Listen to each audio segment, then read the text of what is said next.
Hi everyone, I'm the investigation captain, Gold Investigator. Recently, we've received some claims from some players claiming to be innocent, despite investigators deeming that they had violated the rules. Let's take a closer look at the situation. This player was suspected of having used a no-recoil cheat. No recoil typically refers to a stable crosshair, concentrated bullet trajectories. Let's take a look at this player's actions. When the player first acquires the MK14, he tests it out by shooting at a tree. As you can see, when there are no enemies, the bullets had noticeable spread while firing from the hip. Now let's see what happens when encountering enemies. After equipping a 6x scope for long-range attacks, we can see that it does have noticeable vertical recoil. It led to the player only hitting the enemy twice when continuously firing. Perhaps some investigators might have doubts about the astonishing recoil from the MK14. After all, the recoil this player experienced is much lower than what the MK14 usually exhibits. That's why it's also important to consider which mode the player is playing. In Metro Royale, firearms have improved effects and come with attachments. So, it's expected that firearms in this mode have lower recoil, better control, and are more powerful.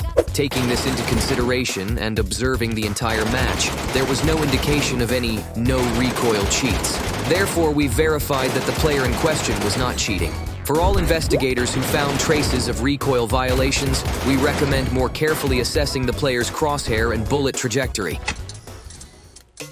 Next, we have another player who also feels wrongly accused. When battling out in the open, loads of enemies can be easily spotted, which provides an excellent opportunity to score eliminations. However, after getting themselves ready, instead of observing distant enemies in the open, this player suddenly turns around without gathering any information. What exactly is he looking out for? Look at the player's network status in the bottom left corner. Instead, it seems he has spotted enemies behind him. Before realizing that he still can't spot any enemies, he decisively chooses to move to the side of cover and aim down sights to observe. Please note that during the first attempt to peek, there were no traces of enemies. However, the player chooses to aim down sights a second time. This time, the enemy has already hidden themselves behind cover. Despite being injured, the player continues to aim down sights and maintain a crouched position because he knows the enemy is still behind cover.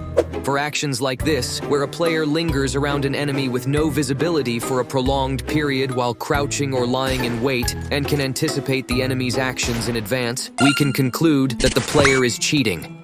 Investigators can determine similar violations based on obvious actions.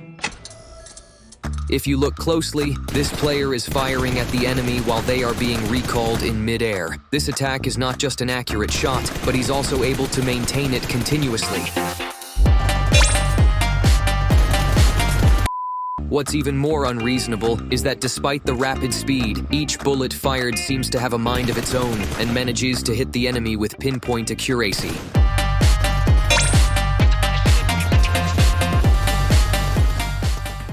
Based on this outrageous violation, we can conclude that the player is cheating. As for these scenes that are too challenging for the eyes, investigators should make judgments based on these obvious signs of violations.